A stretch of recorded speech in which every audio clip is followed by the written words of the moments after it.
Hello guys, welcome to 5th Generation Hobby Shop and shout out especially kay Sir Renz. Sir Renz, ito na po ang inyong unit sir, Crossman Phantom P10C Airgun. So ito siya. Ayan, Phantom. Ito yung kanyang safety. Ayan. Then, yan yung kanyang fire. Yan yung fire. Tapos, yan yung S, safety. Yan. Tapos, ito yung fire. Okay. So, ito naman po yung kanyang cover. Yan, cover. Tapos, dito nalagay CO2. Ito yung higpitan.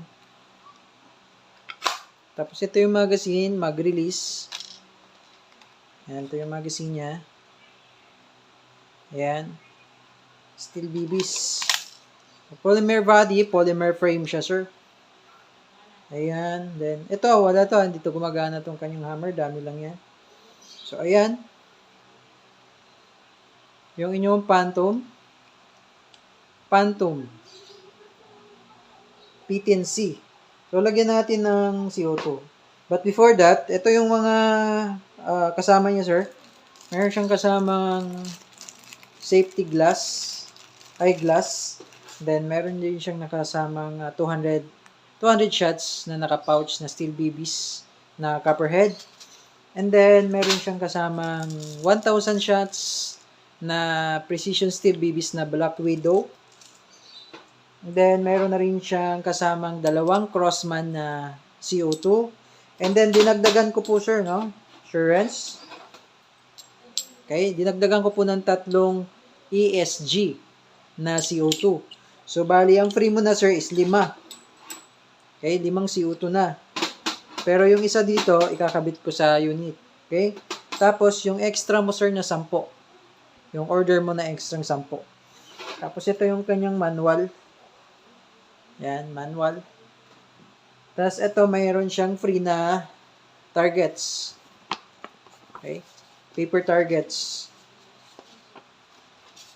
5 piraso. Okay? Ito po ang inyong P10C, Phantom, P10C, Airgun. So, lagyan natin siya ng CO2. Yan, slide mo lang yan. Ito yung CO2.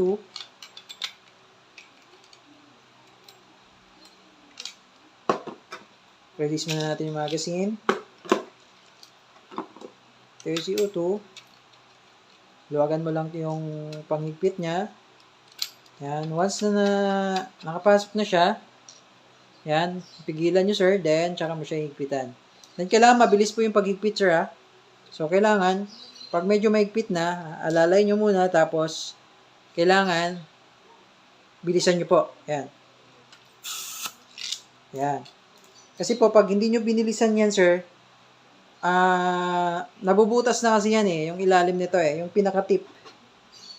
Yan, pinaka-tip niyan. Pag once nabutas na yan, pag maluwag pa yan, lalabas yung hangin. So, kailangan mabilis po yung paghigpit. Ayan, ito mahigpit na siya. Ayan. So, mahigpit na siya. Huwag nyo po itong tatanggalin hanggat hindi po nauubos yung CO2 nito. Kasi pag tinanggal nyo, sayang, lalabas na lang yung CO2. Sisingaw lang yun. Kasi may butas na po yan. Okay? So, bago nyo siya tanggalin, sir, kailangan ubos na. Okay? Balik lang natin yung cover. Then, ito yung magazine niya for steel BBs. So, ito yung gagamitin nating steel BBs for testing. Ayan, lagyan lang natin ng konti.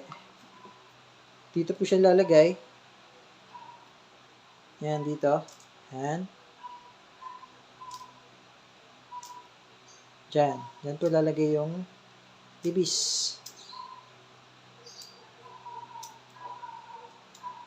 Ayan po. Okay? So, ayan po yung BBs. Ayan. Tapos, pasok nyo po. Ayan. Ready to fire na po siya. So, hindi na po siya kinakasa, sir, ha? Hindi na po siya kinakasa. So, ito po yung safety niya. Ayan. Then, pag ipa-fire nyo na siya, ito lang. Ayan. So, ready to fire na po yan. So, magte-test fire po tayo, sir. Okay, sir Renz, testing po tayo. Make sure lang, sir, meron kayong eye protection pagka mag-operate kayo. Kasi yung steel BBs na to, sir, pwedeng bumanda to eh. Yan. Tapos, ayan, naka-fire na siya. Okay? Ready to fire na siya. By the way, pwede nyo siyang lagyan, sir, ng flashlight. Yan. Accessory. May accessory rail siya. Pwede siyang lagyan ng flashlight. Ayan. Cal 4.5mm. Ayan. So, ayan. Malakas siya, sir, eh. So, ito spare natin, sir, no? Okay. Firing. Malakas. Firing. Bumabanda yung bala. Yun, no? Tingnan nyo, sir, yung yung semento. Yan, yun, no? Tinamaan. Nabutas. Malakas talaga siya. Yun, no? Ayun. Yun. Hindi ko matamaan yung pito. Ayun. Yun. So, yung semento malakas. Yung semento. Yung bala. Tingnan mo yung pintura ng semento, sir. Oh. Papakita ko sa iyo, sir, ha. Hindi ko tinamaan yung plate, eh. Papakita ko lang sa iyo, sir, kung gaano siya kalakas. Yan.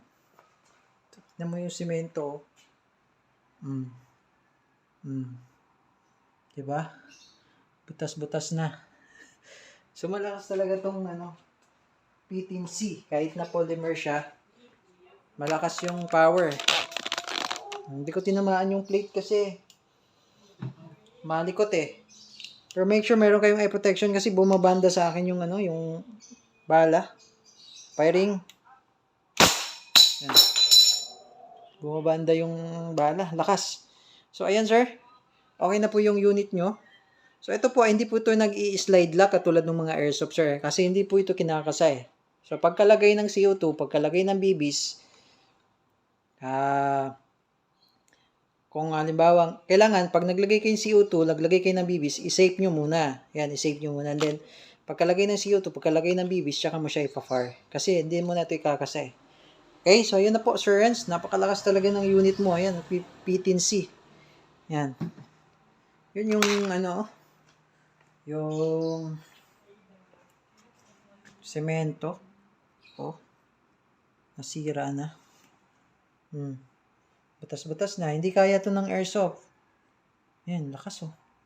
Pwede siyang pang, pwede rin siyang pang self-defense. Lakas. Grabe, nagulat din ako. Yan. Lakas ng, tingnan mo yung damage. Lakas talaga, sir, ng P10C. Okay, Sir Renz. Okay na po yung unit mo, sir. Padala na namin. Okay. So, ito po ang inang unit. Phantom P10C. Crossman by Crossman. Airgun. Okay. Ano lang siya? Maliit lang siya. Para siya subcompact lang. So, ang ganda niya. Pwede siyang pang self-defense. Ang lakas. Okay? Phantom P10C. Thank you, sir. Sir Renz. And have a nice day.